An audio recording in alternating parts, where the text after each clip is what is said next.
Bismillahirrahmanirrahim. Assalamualaikum warahmatullahi wabarakatuh. Hamdan wa syukron lillah. Assalatu wassalamu ala Sayyidina Muhammadin wa ala alihi wa ashabihi ajmain. Alhamdulillahi rabbil alamin. Pemirsa dan pendengar program Rahmah Ramadan Ilmiah Ilahiyah Penuh Berkah MD Forhati Kota Malang yang dirahmati oleh Allah Subhanahu wa taala. Alhamdulillah, hari ini kita berada di hari ke-11 bulan Ramadan. Tepatnya kita sudah berada di 10 hari yang kedua bulan Ramadan yang dijanjikan oleh Allah penuh dengan mahfirahnya. Semoga Allah Subhanahu wa taala senantiasa melimpahkan karunia kepada kita, memberikan energi, kekuatan jasmani dan rohani sehingga kita bisa menyelesaikan ibadah Ramadan sampai akhir dan melengkapkannya dengan amalan-amalan mulia yang tidak hanya istimewa pahalanya, tetapi juga istimewa dalam hal kemanfaatannya. Pemirsa yang budiman, tema Rahmah hari ini adalah puasa dan ekonomi kerakyatan. Tentu saja ini adalah tema yang menarik.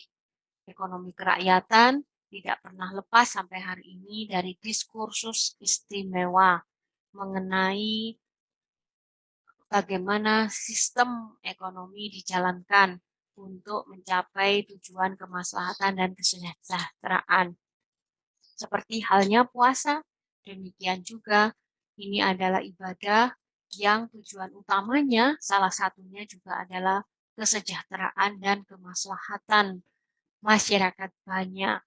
Jadi antara puasa dan ekonomi kerakyatan tentu terdapat hubungan yang menarik yang bisa kita kaji lebih dalam dan memberikan kita wawasan serta ilmu yang insya Allah bermanfaat. Pemirsa dan pendengar Rahmah yang berbahagia, mengenai ekonomi kerakyatan adalah Dr. Muhammad Hatta, salah satu proklamator bangsa ini yang mengedepankan, maksudnya yang mengumandangkan sistem ekonomi ini sejak mula. Apa itu sistem kerakyatan? Intinya sistem kerakyatan adalah sistem yang mengedepankan prinsip-prinsip kerakyatan dalam artian kemaslahatan orang banyak. Tujuannya tentu saja untuk meningkatkan atau mencapai kesejahteraan orang banyak. Nah, sistem ekonomi kerakyatan ini berbeda dengan sistem ekonomi lainnya yang ada di dunia, apakah itu kapitalis atau sosialis, yang dilatari oleh cita-cita dari pencetusnya. Ekonomi kerakyatan tak hanya dilandasi oleh cita-cita yang ingin dicapai, tetapi juga dilatari dan diwarnai oleh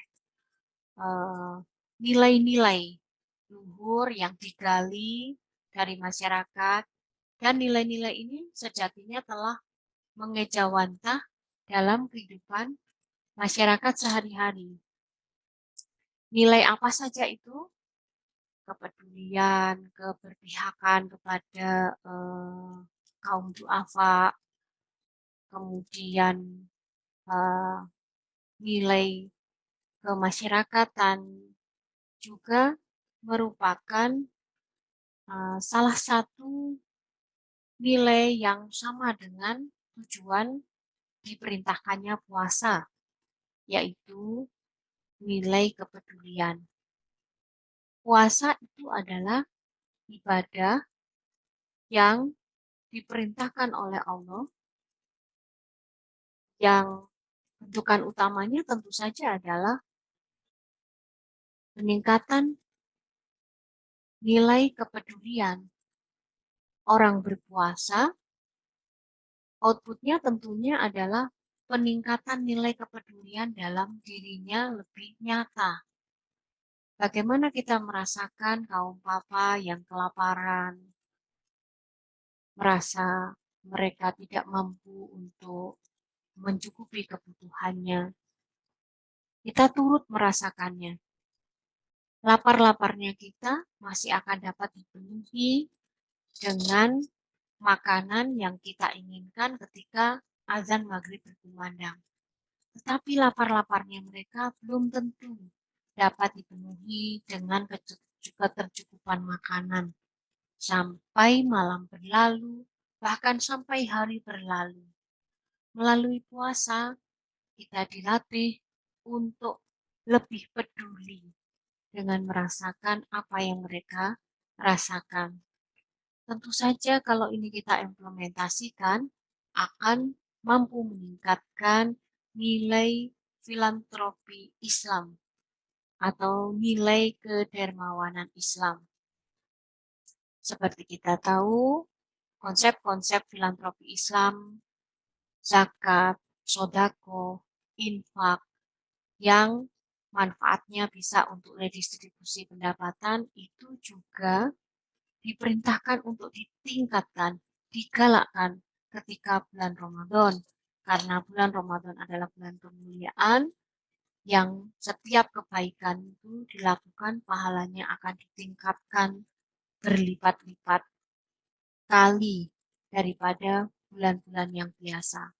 Kalau ini kita implementasikan, para pemirsa dan pendengar, tentu saja nilai kepedulian yang akan meningkatkan capaian-capaian filantropi Islam itu dapat kita optimalkan dan dapat kita maksimalkan.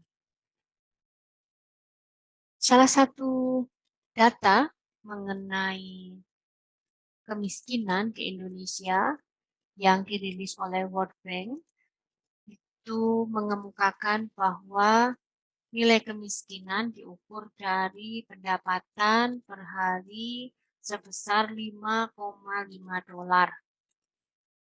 Itu berarti ada sekitar 42% orang miskin di Indonesia. Kalau ukurannya 5,5 dolar pendapatannya per hari.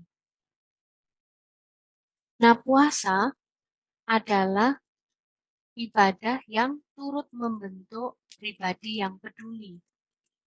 Sehingga jika nilai puasa ini diimplementasikan secara sempurna, maka tak hanya akan meningkatkan ketakwaan seperti yang dimaksudkan dari ibadah puasa Ramadan yang disebutkan uh, secara jelas di Al-Quran. Bismillahirrahmanirrahim. Ya ayyuhalladzina amanu kutiba alaikumusiyam kama kutiba alal ladzina min qablikum la'allakum tattaqun.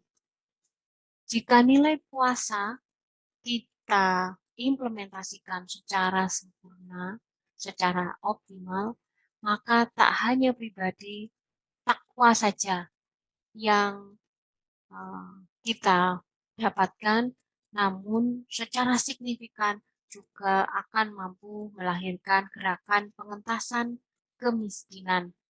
Mengapa?